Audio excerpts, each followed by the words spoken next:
Hey everybody, it's Eddie J on crypto for growmybag.tv. Hope you're having a good one. There is, sometimes there are slow news days. Today is an interesting news day. So Silk Road happened eons ago. And now the US government is saying, we'll sell off $130 million worth of Bitcoin from that case. Okay. It really does beg the question why. It really does. Because if I'm the United States and I'm holding that kind of Bitcoin, I'm going to continue to hold it because the value can go up. So now I'm questioning that move by my government. So, like I said, if I'm expecting Bitcoin to hit $100,000 by the end of the year, that's more than triple, or not more than triple, but it's close to triple of where it is now. So $390 million, $130 million. Just saying. And I know that the United States government is sitting on a ton of crypto, right? A ton of crypto. So I'm really just wondering, like, why? I really just want to know why. We know they're doing it for a reason, clearly. I just want to know the specific reason, right? Is it more research or something like that? But I think it's an interesting move. Is it going to move the market? People are freaking out. Like, oh, it's not going to move the market. I'll let this wash over you. If Grayscale's dumping of hundreds of millions of dollars worth of Bitcoin barely budged Bitcoin's price, 130 is going to be a blip. Now, mind you, they sold and other people bought. Just to put that out there. Just to, kind of level set. Now, something that a lot of companies, a lot of projects are waiting for is Ethereum's Dencun upgrade. The Dencun upgrade is supposed to make the network faster, more secure, and solve at least a little bit of the scalability problems. Very interesting. The reason why it's interesting is because that's the whole reason why Polygon exists. Because Polygon already does everything that that Ethereum is trying to do now. Polygon already does. I've been hearing about a couple of projects, dumping Polygon and move over to Arbitrum or move over to Salana or whatever. I just want you to pay attention to how many projects are coming in, how many projects are going out, how fast that network moves, the scalability, speed, security of that network. And mind you, they're going to other networks that are basically the same. Like, I don't even know why I would take on the work. There must have been something else, right? I mean, you move to Solana, what are you expecting? You move over to Arbitrum, what are you expecting? It's another layer too. What's so special about it? So, just wondering. I'm not a developer in that, in that space. I've developed other things, but I haven't developed in that space, so I don't know what they're facing and things like that. But if it's fast enough for you to move over, I wonder, right? Now, something that's really got me kind of really interested is you have the Chinese skirting laws against crypto, basically the bans, right, in China. And why is that? It's because the country's economy isn't tanking, has tanked.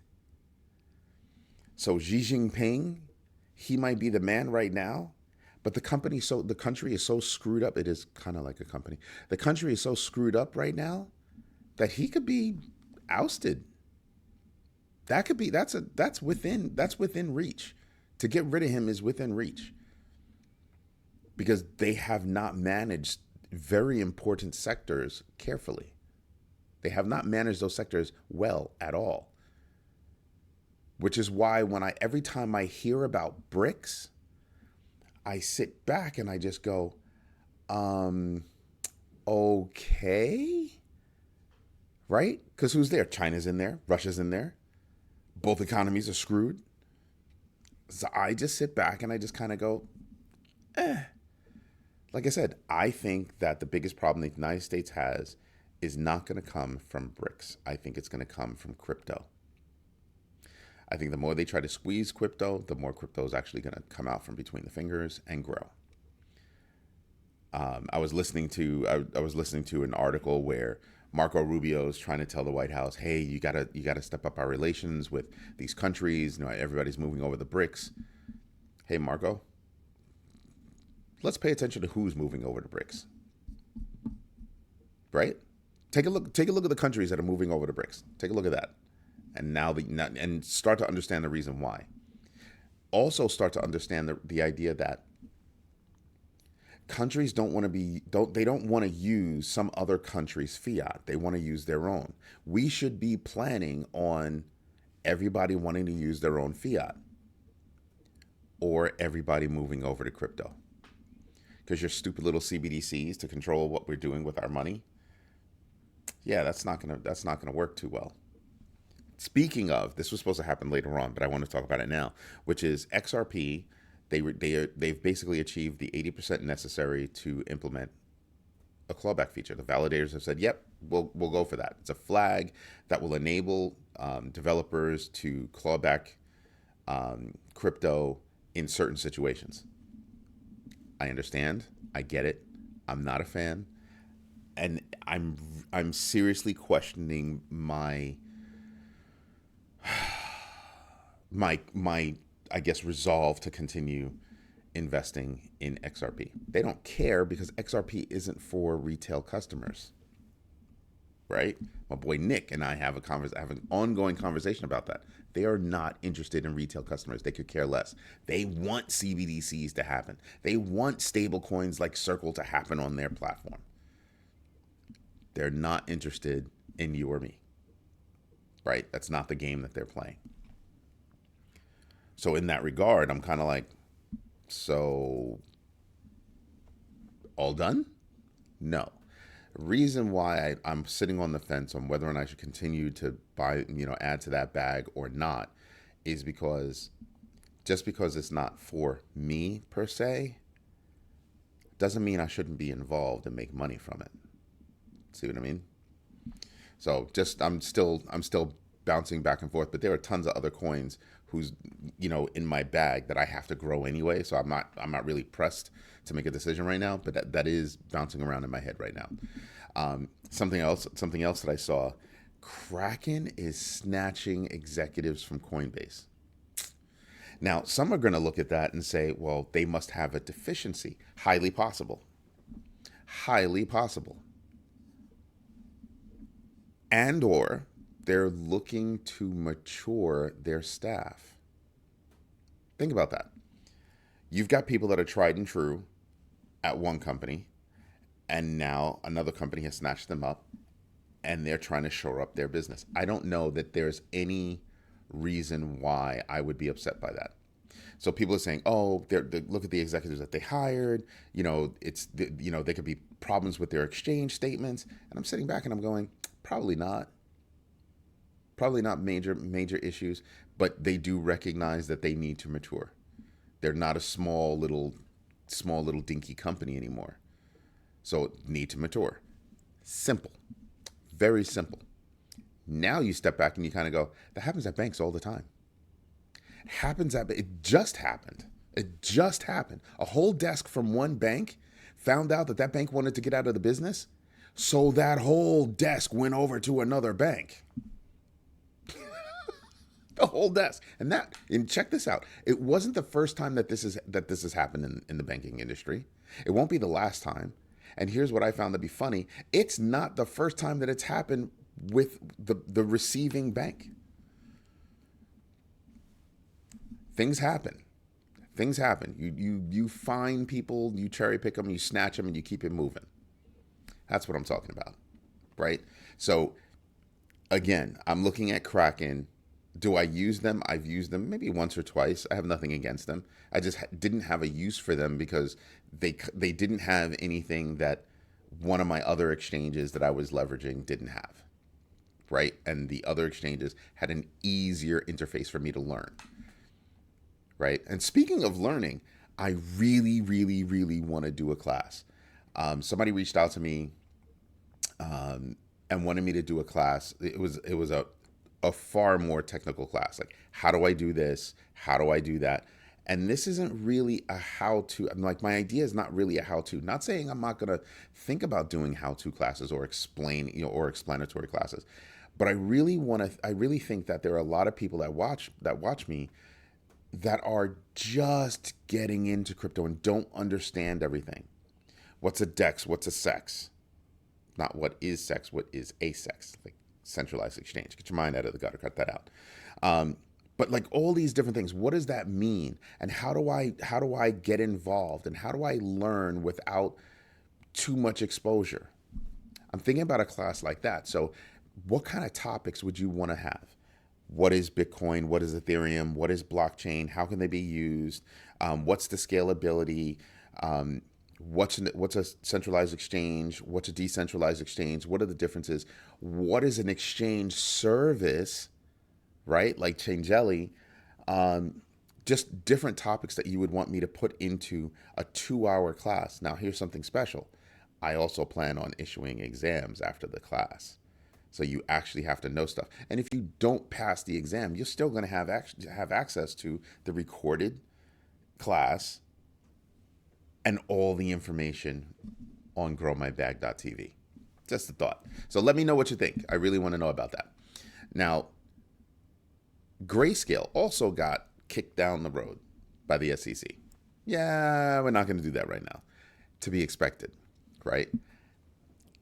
Grayscale, BlackRock, Fidelity, kicked down the road, right? Here's a question.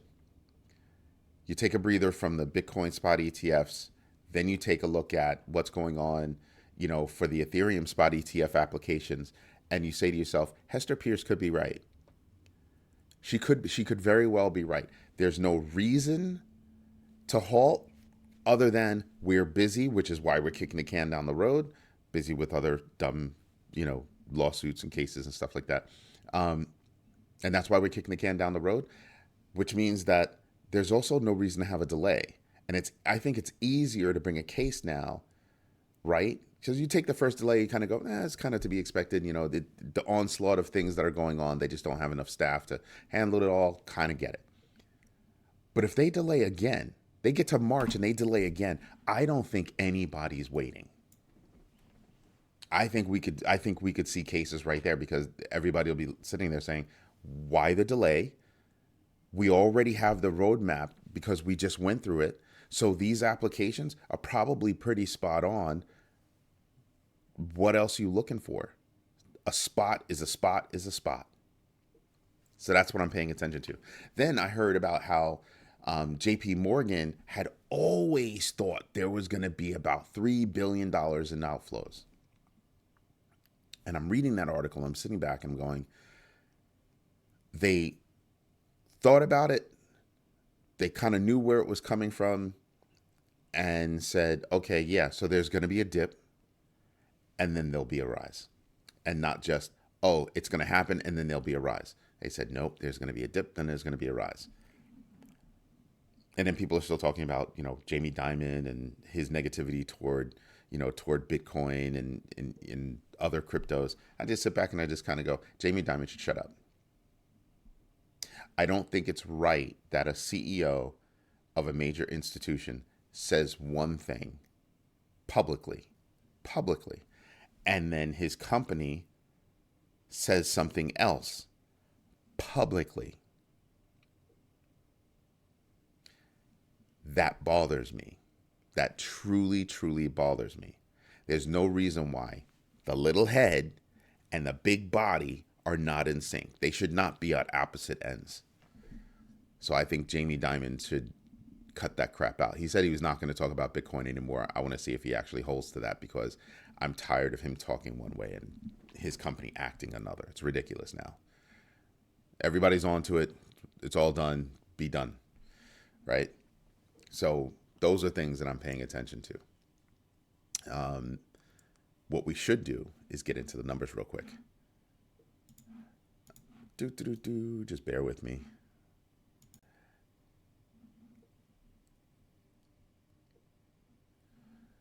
Oh, yeah, those are the articles. You don't need that right now. So who's coming out with numbers today? American Express, Colgate, Norfolk Southern rather, Archer Daniels. We have a lot of companies that are coming out with numbers today, and they're not small firms. They're not small companies, right? Who there was somebody else in this list that I'm actually holding. Heartland is one that I'd be paying attention to. They do a lot of credit card transactions, which is why I'm paying attention to them. But go over the earnings that these companies are going to have and see how they correlate. I'm interested in American Express because they were one of the first to get involved with crypto. Nobody realizes that, or it's been so long that they forgot. I believe it was XRP back in the day. Don't know what they're doing now. I haven't done any research, but I'd like to hear what's going on with American Express because I also use the service. I'm not expecting anything else today over there. Fear and Greed Index is down again. We're still in a neutral territory, but we're down to 49. Total value locked right now is at 72. So I want you to think about this. The market has taken a dip, but not a huge one. Still maintaining within ranges. I find that to be almost ridiculously interesting. We're currently at 41,131 on Bitcoin. Meanwhile, my yellow band stretches from 41,416 to 44,741. So when you look at this chart, you can see how we just touched above that number a little while ago, and we came back down. I think we're headed back toward within, that zone again, that trading zone, right? And if we get back to that trading zone, oh, that's going to be interesting, right there, right there. Last time we hit that, we were on an upswing, and I wonder if we're on an upswing again. Just saying, it could be. I have to hurry up. I have to feed Stitch. That's my dog. He's a cute little dog. Come here, Stitchy. So he's a good little boy. On the big board, you have Bitcoin green, Ethereum green. Now, for me, if I'm looking at Bitcoin versus Ethereum right now, I'm looking at Ethereum. If those are my only two choices, if I had $100, I'm putting 75 in Ethereum. I'm putting 25 in Bitcoin. I'm always going to put something in Bitcoin. So right there. But I put 75 in Ethereum. If somebody said you had $100 and you had your choice of where you're going to put your money, you have your choice of 4 different coins you're going to put your money in. Bitcoin, Ethereum, Solana, Polygon. Those would be my top 4. I might look at Toncoin versus Matic, and I also might look at SHIB versus Matic. Cardano would be the immediate number 5 if I had a couple of extra bucks, right? And I can walk through my whole thing about why I'd be looking at that in the whole 9, but those would probably be my choices. And just looking at the numbers from here, I'm just kind of like, yeah, okay, it's getting there. It's getting there. I mean, if you notice, Bitcoin has gotten better over the past little bit, closed that gap between year to date for Bitcoin and Ethereum. Still, I'd put my money in Ethereum because I just think it's going to grow more. Solana is another one where I just think it's going to grow more. I think I have more upside advantage with those coins than I do for Bitcoin. Notice how XRP was not on that list. Because again, I'm sitting on the fence. And for me right now, I think it's a great idea that I have the ability to go out and buy some Solana since it's under $100 and go do something with it. And it's the same coin that, institutions are looking at. Institutions are looking at Ripple, they're looking at Hashgraph, they're looking at Solana, but they're looking at Solana for totally different things. I think Solana could wind up being the bridge between institutions and retail. And I think that's why they're looking at Solana. But we'll see. We'll see how that plays out. Anyway, this is Eddie J on Crypto. I hope you like what I'm doing. If you do, drop me a note. Love hearing from you. I've been hearing from a lot of people. I really want to get your feedback on giving a class. I'd like to give the class in like March, April timeframe.